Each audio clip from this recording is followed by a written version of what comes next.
C'est à Bussy-le-Long, près de Soissons, que Kate Barry a fondé un centre de soins unique en France, le Centre APT, Aide et Prévention des Toxicomanes par l'entraide. Dépendante dès l'adolescence de tout ce qui pouvait l'aider à fuir la réalité, l'alcool, les médicaments, la drogue, elle parvient à se libérer et à se reconstruire grâce à un centre spécialisé à Londres. De retour en France, Kate n'a plus qu'un seul objectif, convaincre les pouvoirs publics de la nécessité de créer un centre qui traite la dépendance. Je voulais m'en sortir. Et je ne savais pas ce que j'avais, donc je ne savais pas comment m'en sortir. À partir du moment où j'ai compris ce que j'avais et qu'on m'a donné les outils pour m'en sortir, je voulais m'en sortir. Je ne voulais pas être pris par pitié. Je ne voulais pas qu'on me regarde en baissant les yeux. Je ne voulais pas rester humiliée comme je l'avais été. La drogue, l'alcool m'a profondément humiliée. J'avais peur de tout. La vie me faisait peur. J'avais pas de mode d'emploi pour fonctionner. Et donc les médicaments, c'était pour apaiser cette angoisse. Et si je les avais pas, j'avais l'impression que j'allais mourir, que je passerais pas la journée sans. Donc je veux dire, c'était pas, je n'y réfléchissais même pas, c'était une question de survie.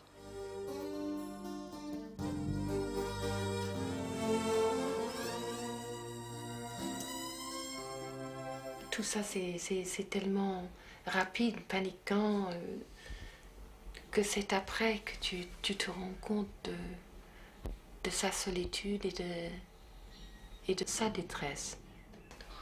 Et tu te dis, mais comment alors elle s'est trouvée en panique au milieu de la nuit, avec tout ce potentiel de gaieté,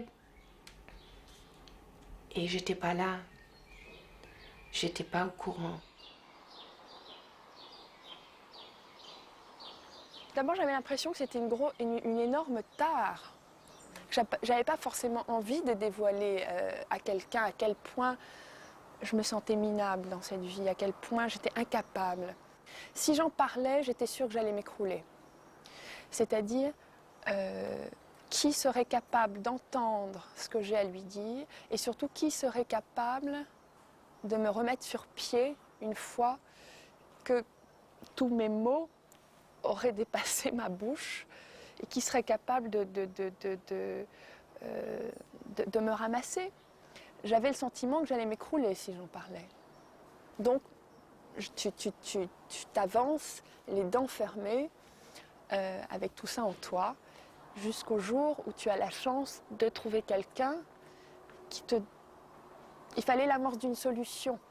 Je rentre dans un centre totalement inconnu, où je rencontre des gens très très différents, c'est-à-dire un endroit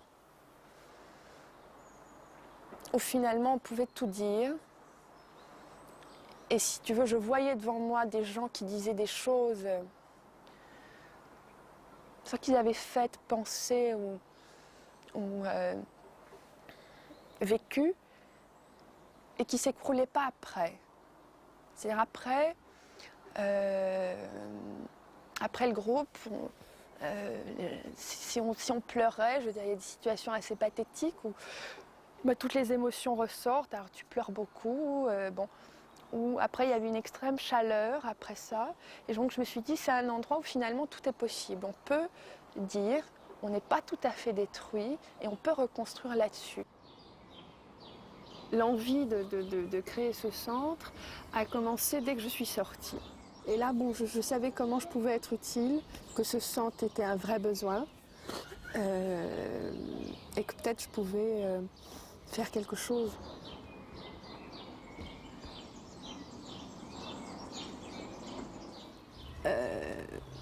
C'est un centre qui existe à l'étranger. Pourquoi il n'en existe pas en France ? Tant qu'on n'aura pas des résultats satisfaisants dans ce domaine, il faut continuer à rechercher. Après 3 ans de lutte acharnée, le centre de soins verra le jour en 1994. Pour la première fois en France, alcooliques, toxicomanes et pharmacodépendants vont apprendre ensemble à se libérer de la dépendance par la parole et par l'entraide. Les membres du groupe ont les mêmes problèmes en commun, la dépendance chimique et l'alcoolisme. En partageant nos problèmes, nos émotions avec les autres, nous découvrons qu'eux aussi éprouvent les mêmes émotions. Nous découvrons que nous ne sommes pas seuls. En nous dévoilant, en parlant ouvertement de nos émotions, nous devenons plus enclins à faire confiance, moins désireux de plaire aux autres à tout prix. Ces changements entraînent l'acceptation et l'amour des autres. Nous découvrons la sérénité, la tranquillité d'esprit que nous cherchons tous. Ceci est notre groupe de thérapie. Chacun ici est une partie importante au programme de rétablissement et se doit de participer. Le but premier de ce groupe est que nous nous aidions les uns les autres pour vivre mieux. Merci Jean-Luc. J'ai une amie de ma famille assez proche qui a eu le même problème que ça. Elle était toxicomane et en fait, elle a tout de suite vu que j'avais un gros problème avec ça, quoi. On ne peut pas tromper un dépendant, c'est pas possible. Il sait ce que c'est, on ne peut pas le tromper. Alors, elle m'a demandé si j'avais envie de m'en sortir. Et j'avais envie parce que je voyais pas comment je pourrais faire, quoi. Pour moi, c'était impossible de ne pas consommer jusqu'à la fin de mes jours, quoi.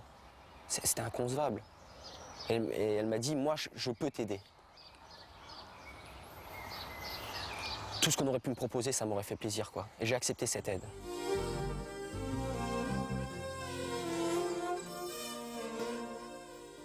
En fait, je suis venu ici parce que j'ai touché le fond, vraiment, quoi.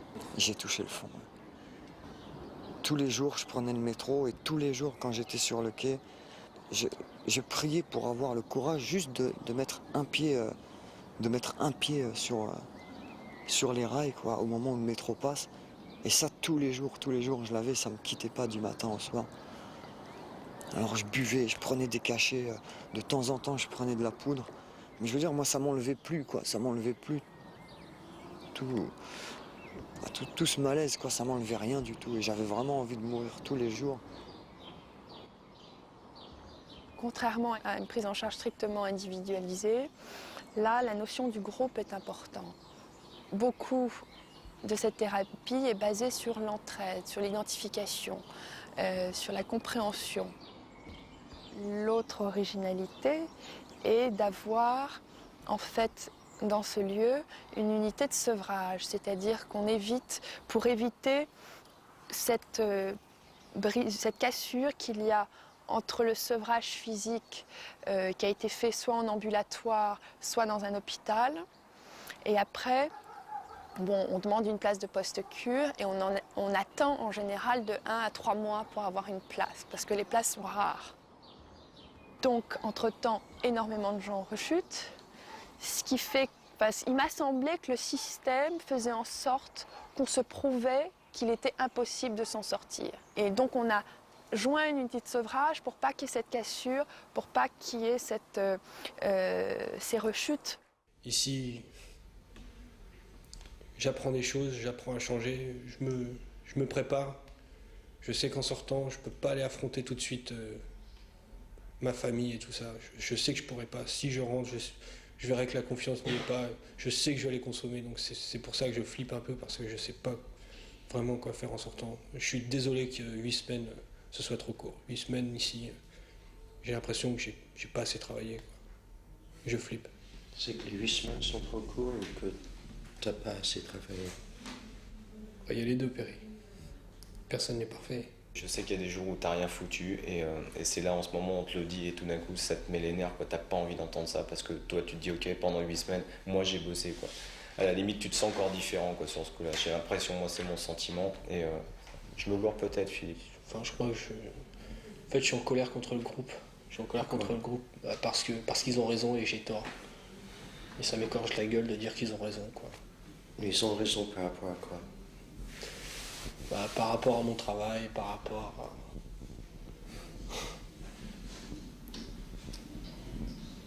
Surtout par rapport à mon travail, quoi.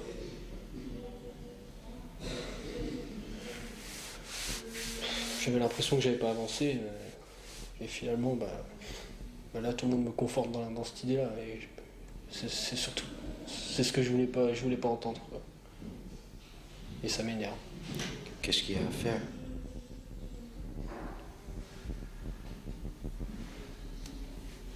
Je vous demande de l'aide, qu'est-ce que j'ai à faire?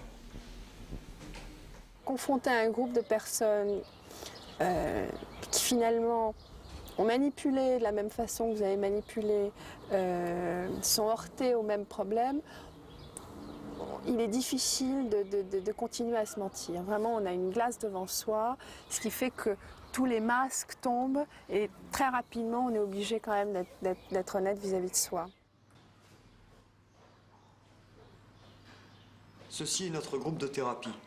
Chacun ici est une partie importante au programme de rétablissement et se doit de participer. Le but premier de ce groupe est que nous nous aidions les uns les autres pour vivre mieux. Merci Samir. Merci Samir. Bonjour, Samir, dépendant. Je suis excité et j'ai peur. Bonjour Jean-Luc dépendant, je suis tendu.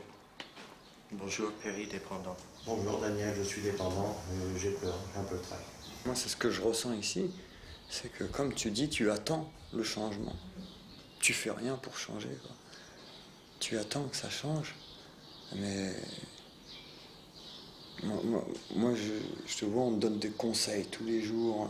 Enfin, on te fait des suggestions, je veux dire.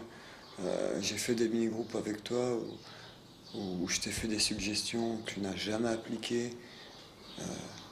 En groupe, c'est pareil, tu te mets en colère, tu te caches derrière la colère pour ne pas appliquer les suggestions. Tu écoutes ce que tu as envie, quoi. Et tu fais rien pour changer pour l'instant, quoi. Moi j'ai lâché prise sur toi, moi. Ouais, je m'énerve en plus, et puis je m'en prends à n'importe qui. Hier, je me suis pris avec Arsène. J'ai lâché prise sur toi, mais je me suis engueulé avec Arsène, je me suis engueulé avec Talo. C'est pas bien vu. Non mais tu t'en es rendu compte. Oui, bien sûr. Donc moi je prends sur moi, je me mets en colère sur des thérapeutes. Donc tu vois, ça commence à me faire chier. Donc j'espère que, parce que moi la prochaine fois, moi même avant ton ultimatum, comme je peux pas me remettre en colère avec des thérapeutes, c'est pas mon boulot, moi je me barre du groupe. Hein. Oh, ça serait con pour toi. Oui, ça serait con pour toi, mais moi je te le ferai si tu ne bosses pas. Ah, Non, parce que je me connais, je me retombe, j'ai encore mon agressivité va renaître et puis je vais pas être bien. Donc je vais me tirer. Non, mais je vais. Donc il faut que tu prennes ton boulot au sérieux. Bah, je vais bosser, je vais faire. Voilà. Bon. Et joue pas le bon élève avec tes devoirs, pense au groupe un peu. Ah, bah, faut travailler avec. Une des spécificités du centre, c'est de traiter la dépendance et de ne pas cloisonner alcool, drogue, licite, illicite. Bon, c'est de faire cohabiter tout ça. Parce qu'il y a beaucoup...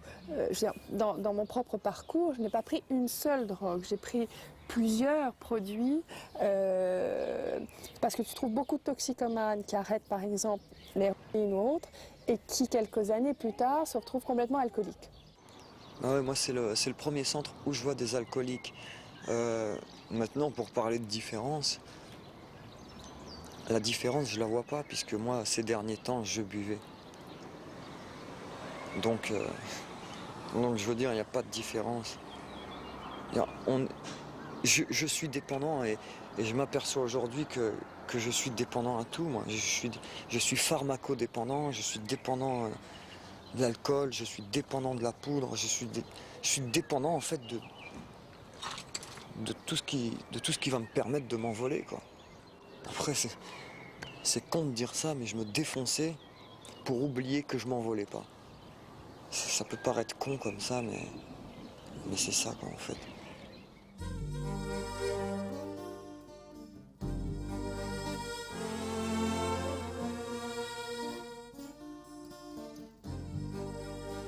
Aujourd'hui, il n'y a pas de produit miracle qui fait que du jour au lendemain, je peux arriver à contrôler ce produit. Donc, dans ces termes-là, je ne parle pas de guérison. On apprend à vivre avec et à ne pas consommer. C'est dur à l'admettre. Parce que, en fait, là, c'est encore un coup de la maladie, quoi, qui nous dit « Mais non, t'es pas malade. T'inquiète pas, t'es pas malade, t'es même pas dépendant. » Ah si, je suis dépendant. Et je crois que le constat de ma vie, c'est ça, quoi. C'est que je suis dépendant et que je suis malade. Et qu'il faut que je fasse quelque chose pour me rétablir.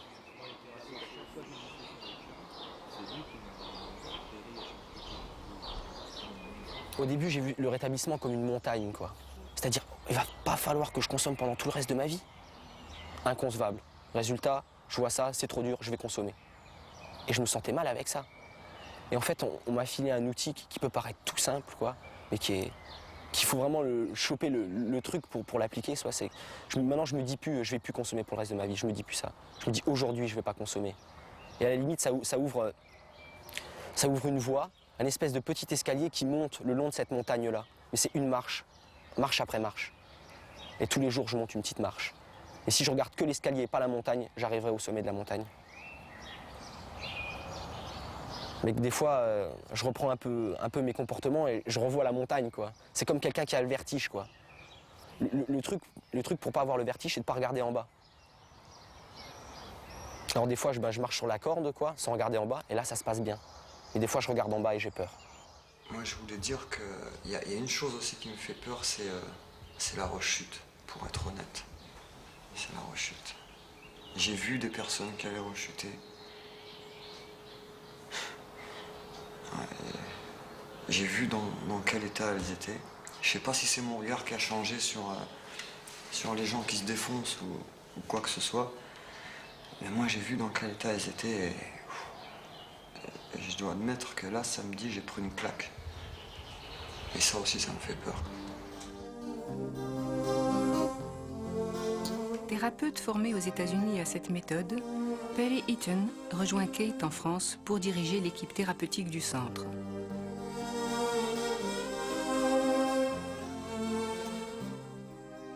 Pour être thérapeute apte, il faut pas forcément avoir été dépendant. Ça aide d'en avoir dans l'équipe.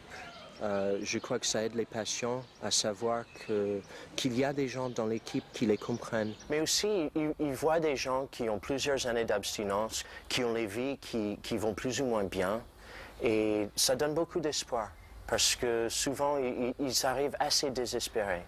Ils ont normalement essayé plusieurs fois de s'en sortir, même pendant des années. Et ils ne sont pas arrivés, évidemment. Et donc, ça donne de l'espoir. Ou pour eux, souvent, il n'y a que du désespoir. On n'en a rien à foutre de ce que tu as pu faire avant dans ta vie, même ici. Je m'en fous. Mon but, c'est que tu restes clean et que tu fasses tout pour le faire. Mais tu bloques sur quelque chose, t'es enfoncé dans la colère, ça se sent.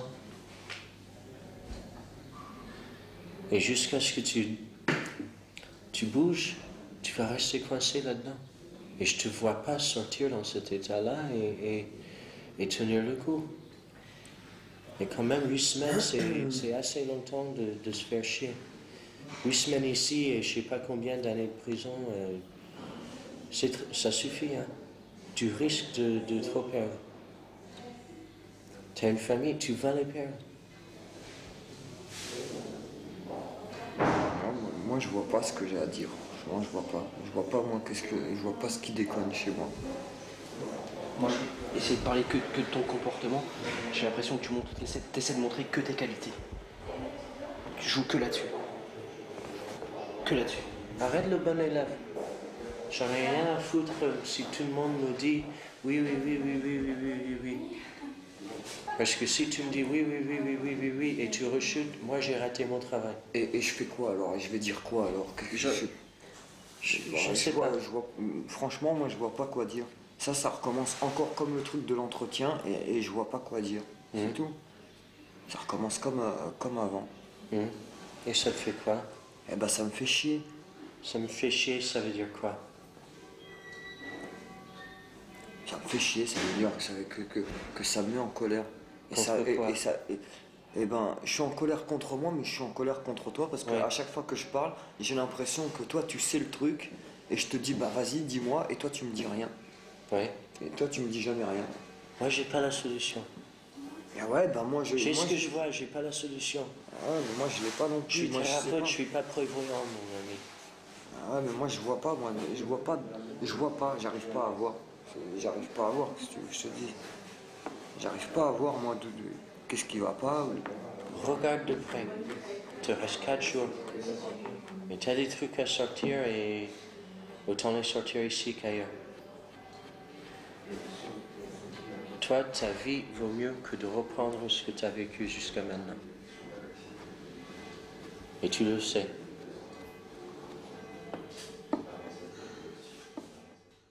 J'avais créé une entreprise individuelle, en fait je faisais les marchés, quoi. J'avais ma carte de commerçant ambulant, je faisais les marchés. J'avais acheté un camion, j'avais du matériel, j'avais de la marchandise, j'avais tout.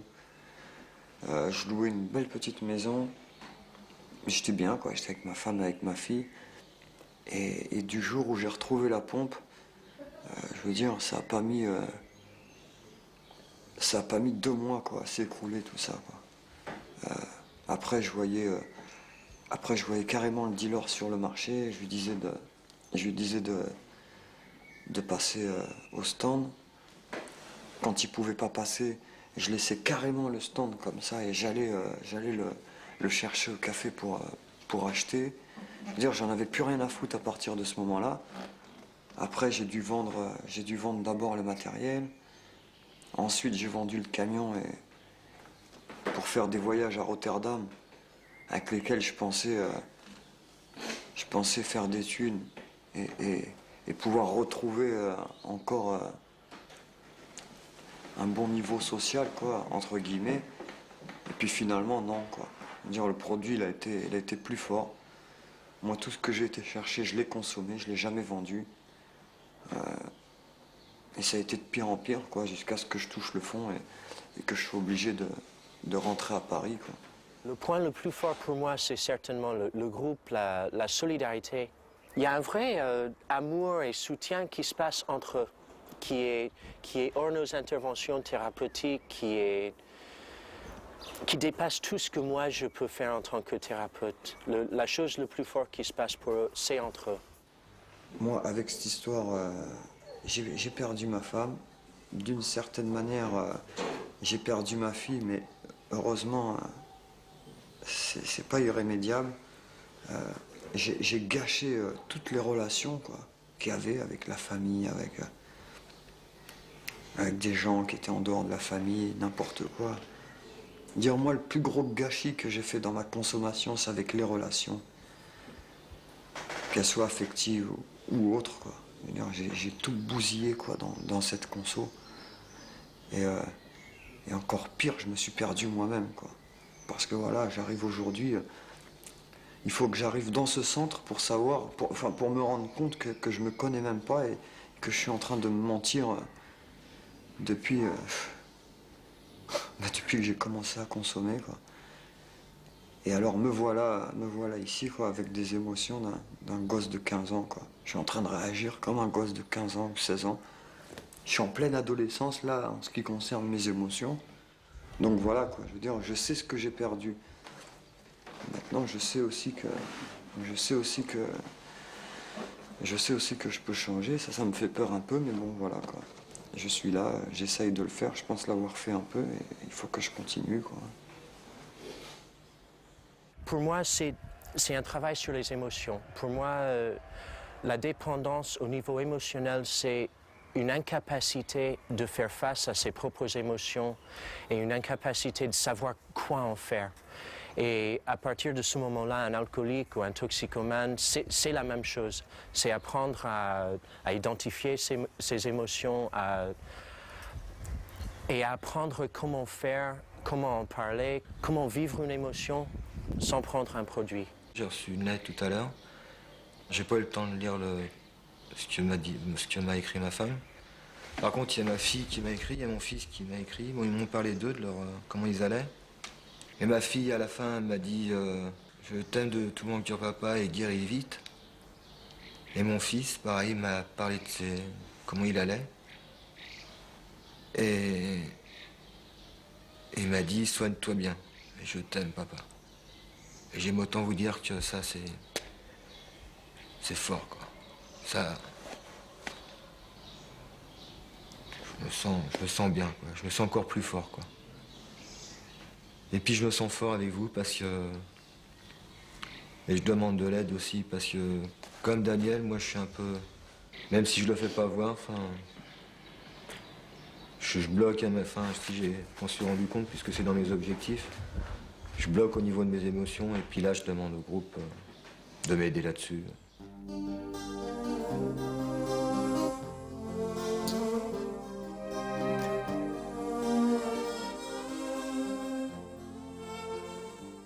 Quel est le feedback que tu as eu de tes parents? Qu'ils étaient déçus. Pourquoi? Parce que j'avais pas été honnête. Bah, bien sûr, je suis pas honnête puisque j'ai pas voulu dire ce que j'ai pas dit ce que je voulais dire. Moi, quand je partais que j'avais quelque chose à dire, toi, tu me disais non, c'est pas ça, sois honnête. Écoute, c'est bon. Hein. Est-ce que c'était ça ou est-ce que c'était le fait que tu n'avais pas été honnête depuis des semaines et je te balançais devant tes parents?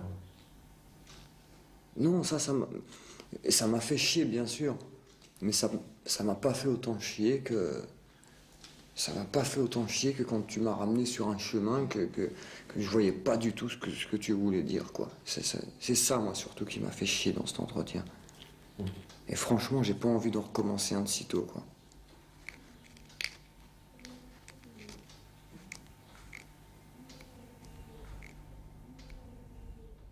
Je sais pas ce qu'ils ont dit à ma mère, vraiment. Je l'ai juste vue, je savais qu'elle arrivait un week-end.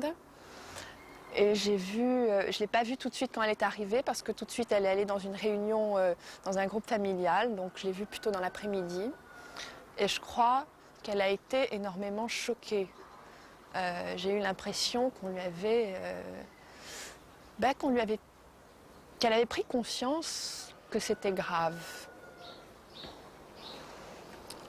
Qu'en effet, pour certains enfants, l'adolescence, c'est un passage difficile et ça passe, mais que pour d'autres, ça passe pas, et que dans mon cas,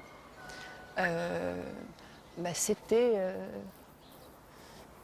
la mort qui m'attendait petit à petit, quoi. Donc, elle en a pris conscience là.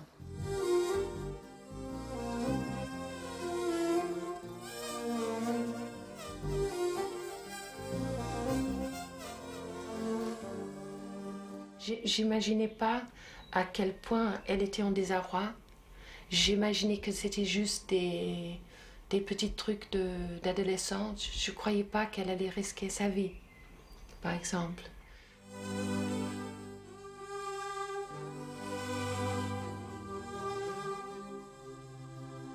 Finalement, je me rends compte qu'elle avait cette vie qui était une vie terrifiante pour elle, où elle pouvait pas me confier parce que mes réactions étaient immédiatement trop choquées, sans pouvoir aider. Donc j'étais pas l'aide que j'aurais dû être, et je pense que dans cet endroit où elle était mise, ils ont fait une chose très bien pour les mères ou des pères qui voulaient venir, justement parce qu'on se sentait tellement coupable de n'avoir pas été à la hauteur finalement de mère, qu'on a tombé aussi bas en dessous la ligne de la personne que vous voulez être.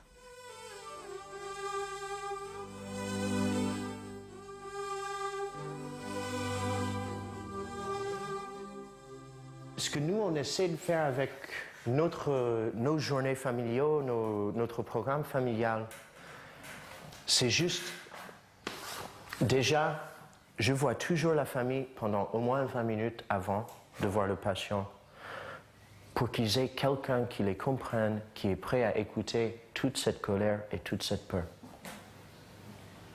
Et qui est prêt à leur dire que c'est normal. On fait aussi un groupe entre des membres de famille sans patient, où ils peuvent parler entre eux de tout ça, pour voir que c'est normal, que tout le monde vit la même chose. Il est arrivé un moment où ils ont dit il faut la lâcher. Alors j'avais l'impression que oui, que si je la lâche, alors qu'est-ce qui va arriver? Et ils ont expliqué que si on les lâchait pas, parce qu'on était un groupe, que alors là par contre pas seulement on les aidait pas, mais on les enfonçait, qu'on n'avait pas de choix si on voulait leur survie, qu'il fallait lâcher. Et oui, ça c'est très dur, mais c'est peut-être dur aussi parce que le sauvetage n'est pas à vous de faire. Et peut-être on a un orgueil qui s'est toujours fait croire à soi-même qu'on était indispensable. Alors qu'au contraire, de savoir qu'il y a des gens qui savent faire ça mieux que vous, que eux ils ont les clés, parce qu'eux aussi sont passés par là. Donc ils connaissent des réponses à faire qui ne sont pas forcément les vôtres.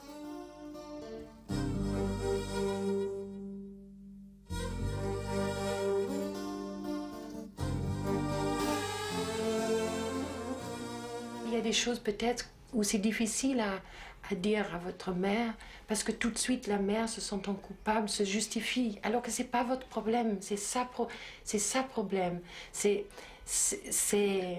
Il faut disparaître, ce n'est plus vous, c'est eux qui comptent, c'est leur vie qui compte, c'est sa survie qui compte. Et vous, il faut que vous avez la modestie de dire, moi je ne sais pas, il faut que je lâche. Comment est-ce que vous pouvez faire pour l'aider dans ce qu'il a commencé ici? Parce que c'est ça qu'on veut faire, le soutenir dans le travail qu'il a fait ici. Parce que si lui, il continue à se rétablir et aller mieux et grandir un peu, naturellement, ce système va changer. Il va être forcé à changer. Tout ce qui est un système, si une personne ne peut pas changer dans un système tout seul, tout le système change. Parce que tout est enchaîné. Mais il faut qu'il ait suffisamment de soutien pour pouvoir continuer ces changements.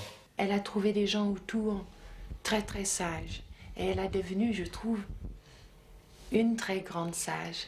Je sais que si moi j'ai un problème maintenant sur lequel je suis un peu hystérique ou un peu très inquiète, elle a une sorte de plénitude, une sorte de façon de voir les choses dans le grand ensemble. Et absolument pas vindicateur, absolument pas... sage, c'est le mot, en fait. Et avec une transparence un peu comme sa peau.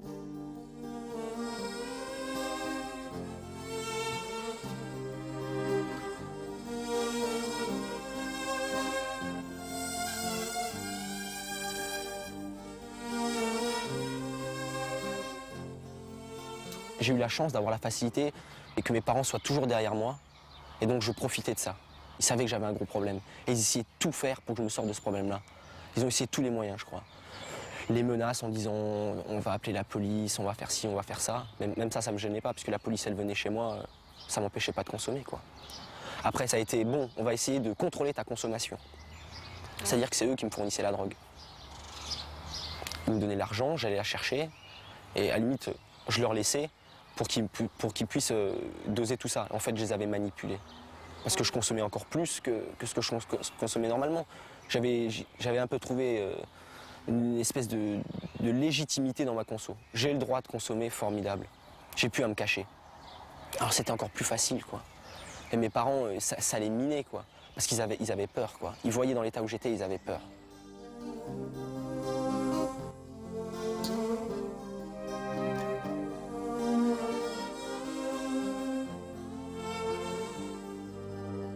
Ils m'aiment trop. Mes parents m'aiment trop. C'est dingue. C'est dingue. Ils ont péché pareil. Là je dirais que c'est pas un reproche, quoi. C'est ce que je ressens. J'ai l'impression qu'ils ont péché par excès de bonne volonté, par excès d'amour.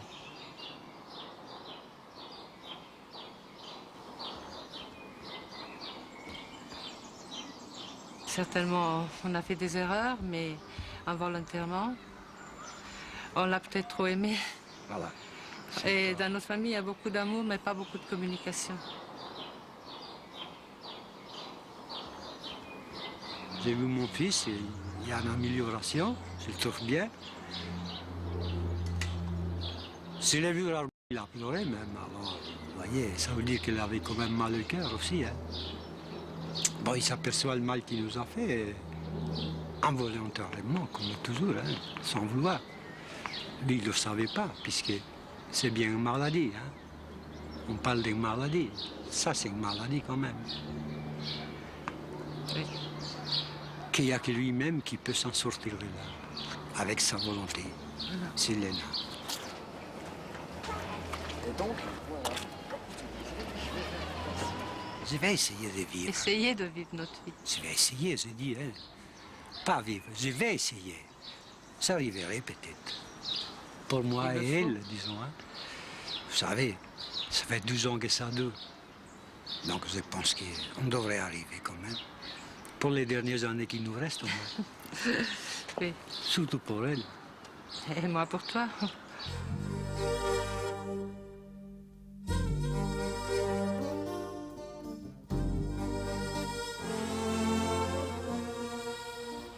Je veux essayer de m'envoler. De prendre mon envol, quoi, voler avec mes propres ailes. Parce que j'aime mes parents, je les aime. Et aussi, je pense que je les ai fait donc trop souffrir. Il faut que je mette une distance entre nous, il faut qu'ils la mettent eux aussi. Parce que... Ah, c'est pas facile, là, de parler de ça. Parce que il faut que je vive pour moi, quoi. Il faut pas qu'eux vivent pour moi. Je me ferais du mal si ça me fait chier, hein, de mettre une distance comme ça. À la limite, je mets juste une distance physique, quoi. Mais je pense que mon cœur, il sera plus près d'eux.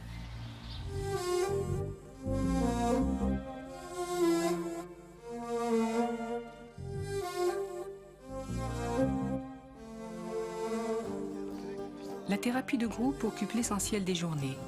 Parler et ouvrir les vannes des émotions contenues afin de briser l'isolement et l'enfermement pour que chacun parvienne à se libérer de ses peurs et de sa honte. Arrivé au centre, la peur au ventre, jour après jour, pendant 8 semaines, ils vont réapprendre ensemble les gestes simples de la vie. S'épauler pour s'en sortir grâce à la force du groupe.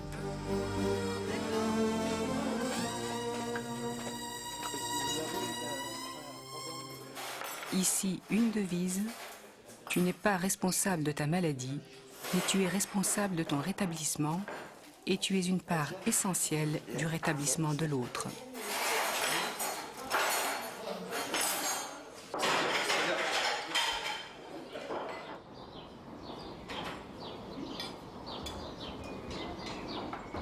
Ceci est notre groupe de thérapie. Chacun ici est une partie importante au programme de rétablissement et se doit de participer. Le but premier de ce groupe est que nous nous aidions les uns les autres pour vivre mieux. Bonjour Jean-Luc Dépendant, je suis un peu tendu. Bonjour Doumé Dépendant, je suis super content, super heureux, super joyeux, je viens de recevoir un courrier. Bonjour Ahmed Dépendant, moi j'ai peur et je suis un peu soulagé. Bonjour Daniel Dépendant, je suis tendu, un petit peu tendu, mais je suis calme. Moi, je trouve que Daniel, je trouve qu'il fait pas confiance. Je trouve que tu ne fais pas confiance Daniel. Je vais te donner un petit exemple, ça s'est passé à midi. Et à midi, j'ai servi tout le monde avec Doumé et t'étais pas à table et on t'a oublié. Et quand t'es arrivé, on voulait tous partager et t'as dit non, j'ai pas faim et tout. T'es encore dans le déni, là, je veux dire. Pour moi, t'étais dans le déni. Bon, tu veux pas manger, c'est ton problème, quoi. Après, je vais à la cuisine et je te vois parler avec Patrick comme quand t'as rien laissé à manger et quand t'avais rejeté. Je trouve ça. Et t'es pas venu nous en parler. Tu peux pas me dire non, je t'ai vu en flagrant délit. Tu peux pas me dire non. Je t'ai vu, je t'ai entendu, tu peux pas me dire non. Et moi, si c'était pas vrai, je sortirais pas comme ça en groupe. Je sais pas, moi, Daniel, ça m'a pas plu. Il y a une chose certaine, je suis allé voir le médecin. Non, c'est pas le médecin, c'est excuse-moi, Daniel, c'est pas le médecin, je te parle de Patrick. La réaction qui s'est passée à midi. Voilà. Je veux dire, t'es parti dans l'apitoiement, je sais pas, moi, Daniel. C'est normal qu'on partage la bouffe. Pourquoi tu dis je veux pas manger, l'air de dire oh c'est de la merde, je m'en fous, vous pensez pas à moi, comment on pense pas à toi? Je trouve ça pas normal, je veux dire, moi j'ai pris comme un manque de confiance et j'étais en colère tout de suite. On était 18, on est 19 à table en groupe. On était 18, on t'a tous proposé de partager nos assiettes. Et tu t'es apitoyé, non, je veux pas bouffer. C'est quoi, ça met à quel âge, putain? C'est complètement dingue ça. Moi c'est un truc qui me bouffera toujours ce comportement. C'est pas spécial à toi, il y en a plein dans la rue. Mais là, tu es avec nous, on est en groupe pour bosser, et à chaque fois, tu nous repousses, tu nous prends pour des caves. Franchement, tu fais chier. Je vais vous dire une bonne chose, je me mets en colère, déjà d'une part, et en plus, je vais vous dire une chose, vous vous comportez vraiment comme des porcs. Voilà, comme des inhumains. Vous ne savez pas faire un partage équitable avec le repas. On l'a dit, Corinne est tout à fait d'accord pour faire... Attends, Kiki. était d'accord pour servir, pour qu'il y ait des partages équitables pour tout le monde. Mais la raison que je n'ai pas mangé ce midi, c'est pas la raison que vous dites, c'est parce que j'ai des problèmes d'intestin, des problèmes d'estomac. Je vais aller voir le médecin. Moi, ce que j'ai dit à Patrick, les gens se comportent comme des porcs. C'est ça la vérité. Comme des porcs vous vous comportez, et je me permets de le dire devant tout le monde. Et ça, je le dis, je le maintiens. Et je n'enlèverai pas et personne ne m'enlèvera. Tu peux arrêter la discussion là, parce que c'est pas la peine de tourner autour du même sujet. Vos émotions, Colère. c'est ça? Colère. C'est ça qui est le plus important. Alors j'étais hyper content en rentrant, et puis la colère, moi. À chaque fois, à chaque groupe, c'est pareil. Moi, je peux dire quelque chose. Moi, je trouve que tu devrais travailler ton comportement parce que moi aussi, je dois travailler le mien. Ouais, mais je veux dire, parce que moi, j'ai remarqué ce matin que j'avais encore mon comportement de dehors. Hein? Comme on dit, un comportement toxicomaniaque. Moi, j'ai eu ce comportement dehors pendant 12 ans. Et j'arrive ici, je peux pas le changer en 2 semaines que je suis là. Hein? Je veux dire, mais tous les jours, j'ai fait un effort, tous les jours, parce que j'ai envie de changer. Moi. Je veux dire, si je garde ce comportement ici, dehors, je suis mort. Dehors, je retombe dans la came et c'est le rôle bordel. Daniel, c'est moi, son thérapeute principal. Bon, à part ça, le travail avec Daniel, c'est le déni. Jusqu'à ce qu'on dépasse ça, c'est pas la peine d'aller sur autre chose. Qu'est-ce qu'on peut faire pour vous? Le déni, c'est enfoncé là. Ah oui, c'est colossal. Il ne fait qu'à sa tête en réalité. Hein. Donc il doit écouter à la lettre les suggestions du groupe. Et arrêter de discuter. Moi, je crois qu'il faudra un contrat. Ouais, Moi aussi, c'est ça. Moi, j'ai envie que son contrat dit qu'il écoute les suggestions pratiques de son groupe et qu'il arrête de se reposer sur les thérapeutes chaque fois qu'il a un problème. Par exemple. Si vous faites un contrat, moi je serais d'avis aussi de lui demander de s'isoler moins. Parce que, non mais il s'isole beaucoup. C'est son objectif de la semaine aussi. Donc, s'isoler moins. Ouais. Ok. Bonjour Daniel Dépendant, je suis inquiet. Oui, je suis inquiet. Pourquoi? Parce que j'ai eu une lettre comme quoi il fallait que je respecte le règlement intérieur. Donc je dois dire, c'est un contrat que j'ai pour 1 semaine. Que je vais vous lire d'ailleurs. Alors, moi, Daniel, je m'engage à suivre le contrat suivant pendant les 7 jours à venir.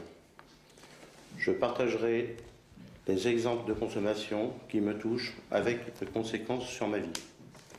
Je ne m'isolerai pas, je ne discuterai pas, j'écouterai les suggestions du groupe et je ferai ce qu'il me suggère de faire. Je partagerai ma colère spontanément. Je suivrai le règlement intérieur du centre. Je lirai ce contrat à mon groupe. Si je ne suis pas ce contrat, je prends moi-même la décision de partir du centre. Qu'est-ce que ça te fait d'avoir un contrat? Je suis triste. Ça te met pas en colère contre nous, ça? Parce que ces derniers temps, on a beaucoup travaillé sur toi. Tu t'en es aperçu, de toute façon. On s'est mis, nous aussi, en colère. Ça me paraît bizarre que tu sois pas en colère. J'ai aucune raison d'être en colère, parce que je n'ai pas respecté mon contrat, c'est de ma faute. C'est pas vous qui êtes en cause, c'est moi. J'en veux donc à personne. Et à toi? À moi, oui. Donc t'es en colère? En colère après moi, mais c'est pas... Il y a pire. Je m'en prends moi-même. C'est moi qui n'ai pas suivi le règlement, c'est tout. J'ai pas fait ce qu'il fallait faire. J'ai pas suffisamment avancé dans mes devoirs, dans tout. Puis, j'ai pris du retard et je mets du retard dans tout le groupe et c'est moi le fautif. J'ai retardé tout le monde, c'est ma faute. Moi je crois pas que tu sois coupable, si tu n'y arrives pas c'est qu'il y a un problème. Et ils veulent t'aider là-dessus quoi, c'est tout, ça va pas plus loin que ça. Qu'est-ce qu'on peut faire ici pour t'aider? Très dur, très dur. Ouais, mais c'est un mal qui tronche, et ça tu le sais quoi. Et tant que tu le lâcheras pas, ça continuera à tronger, ça trongera de plus en plus fort. Voilà. Je suis perdu.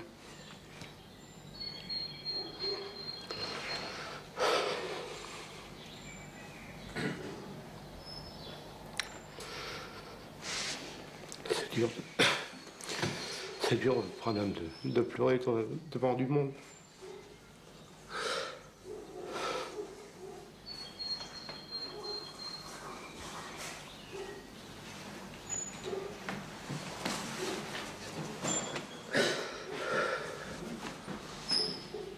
seul.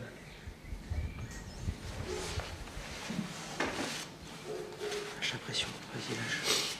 J'ai un temps fou. Excusez-moi. T'as pas à t'excuser. T'as pas à t'excuser.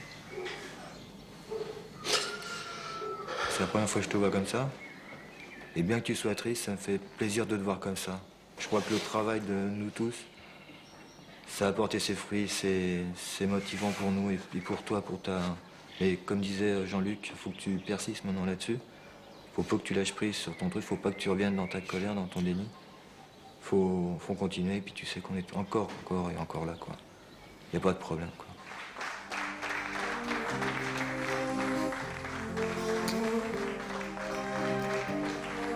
La sagesse, reconnaître la différence. Ça marche.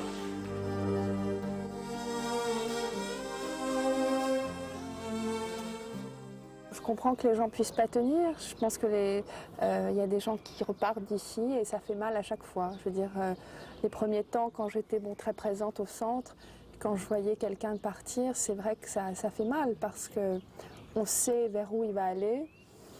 Je pense à une fille surtout qui avait 2 mômes. Enfin, c'était une situation dramatique. Puis elle repartait parce qu'elle me disait elle me disait j'ai pas encore compris, c'est trop tôt encore. Et tu sais où ça va déboucher. Et c'est la folie, c'est la mort, c'est des enfants qui seront pris par la DAS. En même temps, tu es impuissant, tu peux rien faire. Je veux dire, tu peux pas retenir les gens de force, ça sert à rien. Donc tu peux que dire, on est là. Il y a aussi d'autres endroits, si celui-là ne peut ne pas correspondre. Si vous voulez revenir, on est là. Donc surtout pas partir, il faut surtout pas que quelqu'un parte avec l'idée qu'il a été un mauvais élève. On n'est pas là pour donner des leçons de morale.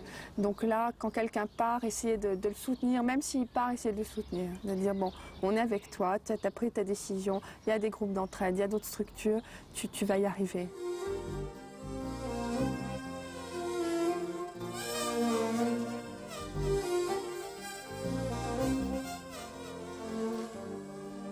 Pour moi, c'est important que maintenant, je peux regarder le passé avec un sourire. Il y a quelque chose qui... Ça a été utile, voilà. Ça a été utile, c'était ce qui était important. Ça va au-delà, c'est plein d'histoires, plein de vies, plein de gens différents qui arrivent ici, qui a un tournant de leur vie. Et voilà. Aujourd'hui, je vais vous lire la feuille d'émotion que j'avais écrite hier soir. Ce soir, je suis encore flippé. Je sais que je vais sortir demain. Je ne sais pas ce qui m'attend et j'ai peur de la conso. Je n'ai pas confiance en moi et je me dis que j'ai toujours rechuté jusqu'à maintenant. J'ai peur aussi d'affronter les gens, les endroits, les situations. J'adore ma fille, je veux un foyer qui marche avec une famille qui m'aime. Aujourd'hui, j'ai fait amende honorable envers tout le groupe et j'ai vu qu'il y avait pas mal de comportements à changer chez moi. J'appréhende demain parce qu'il va falloir que je quitte tout le groupe pour qui j'ai beaucoup d'affection et le château et ses thérapeutes qui m'ont permis de me découvrir. Ce qui me terrifie, c'est que demain je prends mon envol. À ce moment-là, j'aurai le choix de vivre ou mourir et c'est dur parce qu'ici j'ai appris que j'avais le droit de vivre. À sa sortie, Samir sera suivi à Paris par une partie de l'équipe du centre et par d'autres groupes comme Alcooliques Anonymes et Narcotiques Anonymes pour que ne s'interrompe pas cette chaîne de l'entraide.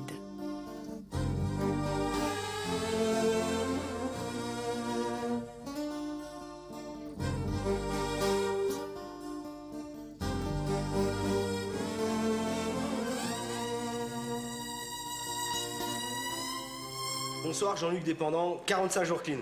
Bonsoir Daniel Dépendant, 31 jours. Bonjour Thierry Dépendant, 24 jours. Stéphane Dépendant, 52 jours clean. Frédéric Dépendant, 16 jours clean. Philippe Dépendant, 45 jours clean. Bonjour Samir Dépendant, moi j'ai 52 jours.